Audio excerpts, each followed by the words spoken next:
Hi, this is Michael Lawless, and in this video, I'm going to discuss the Artificial Intelligent Drug Design, or AIDD module in ADMET Predictor. The purpose of this module is to optimize compounds in order to achieve high potency at the primary target, high synthetic feasibility, and good ADMET and pharmacokinetic properties. This next slide is an overview of the AIDD workflow. First, we'll start with a data set containing target activity information. So these are compounds we downloaded from the Kimball database that contain IC50 values in the form of PIC50 for base 1 inhibition. The first step is to develop structure-activity relationships and a QSAR model to predict the activity of the compounds.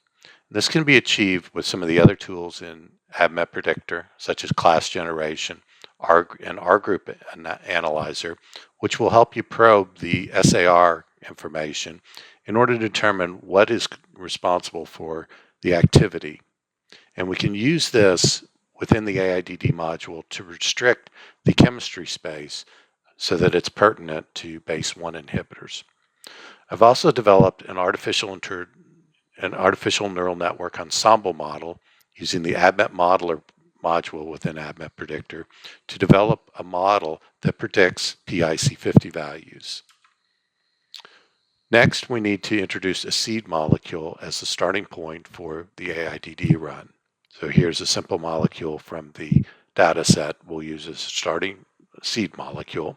Then we'll generate candidates, and these molecules will be generated by applying transformations to randomly selected compounds from the current population.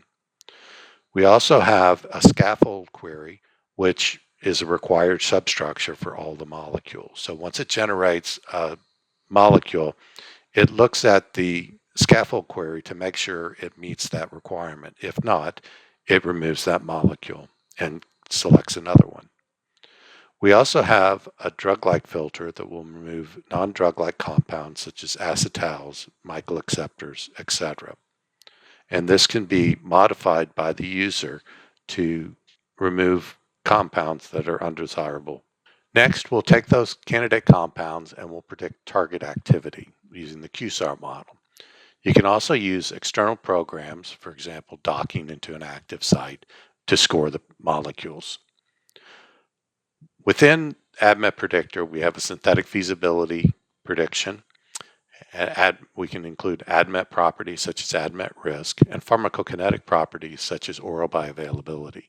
Then we use a Pareto optimization to select the best candidate molecules with the highest scores. This is an example of a Pareto front. So here we simply have two objectives that we're trying to optimize, X and Y, and the lower the value, the better. This red curve represents the compounds at the Pareto front, the first Pareto front. If you need to select more compounds, we would eliminate these and then perform the selection on the rest of the molecules. And this would be this green line here. Then we iterate. So we generate more seed molecules, score them, etc. The program is optimized so that it can generate up to 10 million molecules per 24 hours. Now I'll walk you through setting up an AIDD run. We need to highlight the row containing the seed molecule. We could also highlight many molecules if we wanted to, and those would be all used as in the starting structure pool. We then click on the AIDD icon to bring up the first dialog box for AIDD. And then we simply choose our objective functions. So we limit the number of objective functions to 5 properties. So I'm going to use synthetic difficulty, oral bioavailability, or FB. I'm also going to evaluate ADMET risk, the base 1 model that we developed. So this is the AIDD QSAR model. And then we're going to also use something called BBB risk, which was created specifically for these base 1 inhibitors to optimize the potential to penetrate the blood-brain barrier. Now, once we have these over in the optimization section, we can click on a particular property to optimize and set the capping value. Capping values are very important in artificial intelligent drug design. And the reason is that anything that is the most potent compound or the best for that Pareto front is always going to be selected, and it's going to be brought to the next round of AIDD. So if you generate a compound that is very simple to synthesize, let's say it has a synthetic difficulty of 1, then that's going to remain in the population, even though it might not have an optimal base 1 inhibition. So what we're going to do is we're going to set a capping value at 2.5, such that anything that is below 2.5 in this case gets set to 2.5, that we make more pertinent compounds for this. So I'll set that at 2.5. For the oral bioavailability, I'm going to set that at 90%. So that means anything over 90% is good enough. The ADMET risk penalty I'm going to set to 0.9. Again, anything lower will be set to this. And then for the base 1 inhibition model, I'm going to give it a PIC 50 of 10. Before I move on to the next dialog box in the AIDD workflow, I'm going to discuss computing objectives using external functions. So you would have to turn on this button, this radio button here, and then select a parameter file for an external function. And I've got a few that I set up. So this is the external function that I called, and this is associated with AutoDoc. At the top of the file, you can define a file path alias. This points to a specific directory, and within that directory, you define the path. You also define a command line argument, which is a script to run. So here it's going to run this AIDD or run autodoc.bat script, which is a simple script which simply changes directories into the working directory and then runs a program called autodoc.py.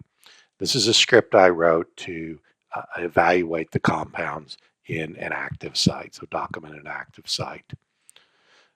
Then if we move down further, this is going to write out candidates.smiles file. So when AIDD generates candidate structures in an iteration, it writes them out to this file. And then the script, the autodoc.py script, will read this, convert the compounds to 3D, doc them, and then return scores in an autodoc_.txt file that AIDD will read, and that will contain the autodoc scores for the program. So the program would allow that to execute, read in the scores, and then use that as an objective function. So now I'm going to click the next button to go to the next dialog box, and here's where you set up some filtering rules. So the first thing you can do is define a scaffold query. This can either be a smart string that you just type in here or load from a file. If you click on the MedChem Designer dialog button, it'll bring up the query structure here. And then you could modify this, maybe remove some atoms here. You can also specify that this atom is, the substituent count is drawn, so it won't create any substituents coming off this ring, etc. In this particular example, I'm going to load a smarts file called base1 scaffold query. And this is a smart string that defines the scaffold that we want to keep. So it includes this NH2 group. This is the exocyclic NH2 group in this oxazine ring, then connected to a carbon going around here. So that specifies a query. And anytime a candidate molecule is generated, it checks this smarts string. And if it doesn't match it, it throws that compound out and generates another compound. Then down here, we can define a product filter. And we've got an example of this in the ADMET predictor tree. I'm going to use a specific one from my AIDD that I've set up specifically for this tutorial. And this is a drug-like scaffold here. And you're welcome to take a look at that file as part of the tutorials here. And this is just a list of substructures. Again, if it generates a compound, it evaluates this query file. And if it matches any of the queries in there, that compound will fail and will be replaced with another compound. So then I'll simply click Next. This is the final dialog box. Here we can specify transform rules. And there are specific transform rules set up with this particular file, but we can replace that with our own user file. We can also take a look at the transforms here by clicking on this button, and it will list individual transforms. You can turn off or on some of these transforms and then save that to a file such that you can just load that file and it will remove certain transforms. So if I click here, load from file, again, I'm going to get this from the ADMET Predictor tutorial, and these will be disabled transforms. So when I click that, you see, for example, create rings is turned off and add fused rings is also turned off in this particular example. The number of optimization runs is set by default to 100. I'm going to set it to 5 so that we can quickly produce these and we can look at the output. By default, it generates 500 compounds per generation, except for the first generation, in which it will generate 1,000 molecules. And then the minimum size of the population after each pruning set is set up to 500. This is a way to increase the population initially and have more molecules to select from. We're going to set the intermediate file frequency to 10%. So that means that when reached 10% of the optimization runs, it's going to output a file containing those molecules and their predictions. We're going to use multi-threading for everything throughout, and then we need to set up a result folder. So I'll browse to a specific folder here, and that's where all the output files will be created. I'm going to a specific folder, and I'm going to create a new folder. We'll just call it AIDD-1. And then if I click that in there, it will select it down here, and all our output files will go in there. And then we're simply ready to run. So I'll click the Run button, and this will initiate the AIDD run. So it generated 1,000 molecules. Now it's evaluating ADMET risk and all the objective functions there, and then evaluating which ones we need to keep for the next population. Here it grows the population to 28. Then it has all those in the pool, so it's going to modify those, come up with a new list, predict the properties for them, and then apply the Pareto front and carry those to the next iteration, and so on. So it's going to do 5 iterations. Now it's finished with the 5th iteration, and it's generating the final population, and those will be displayed in a new window, or a new ADMET Predictor window here. So I'm going to just hide that. And you see then now we have all the objective functions here by default. And I'm just going to use View Resize Rows to fit all cell data. So that'll take a second. It's resizing all the rows so that we can see this header information and also the values within there. So let's look at this. We have the oral bioavailability, the base 1 objective function, ADMET risk, BBB risk, and synthetic difficulty. And let's just sort this by descending in ascending order. And you see some of these are negative. A negative PIC 50 value doesn't make any sense, but what it's done is this particular compound is out of scope for the base 1 model. It penalizes it by 10. So it takes the calculated PIC 50 value and subtracts 10 from it. So the predicted IC 50 value is around 4. Subtract 10, it gives it a negative value. And this is a way to penalize compounds that are out of scope of the model.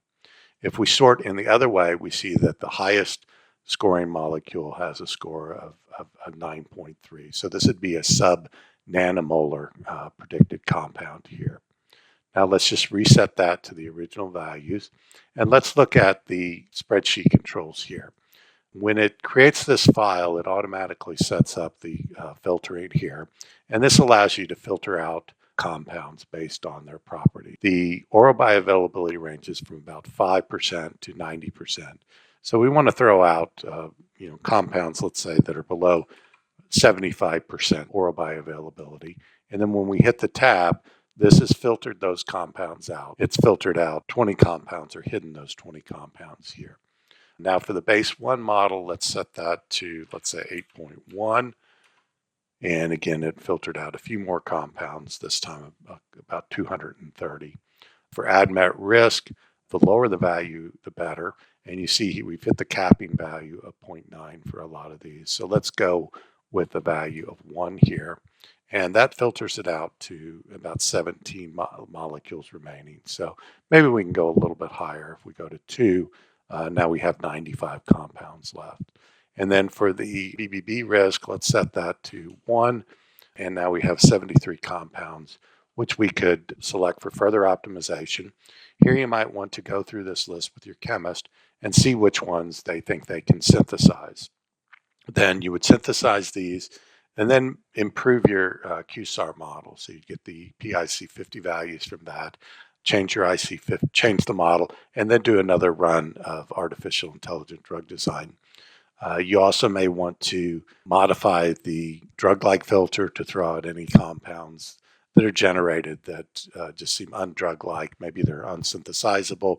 Maybe you don't like more than one halogen in here, so you could eliminate compounds with, say, 2 chlorines or 2 bromines or a chlorine and a bromine, etc. It is an iterative process, and it's important to talk to the chemist and get their feedback on what's synthesizable. And you can then modify the inputs to AIDD to be more selective about what hits are obtained.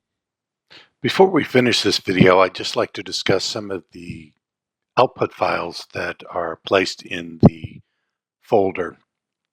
So the first one is the AIDD run.log file. And this contains the setup, so your objective functions, the capping values, whether you're minimizing or maximizing that property.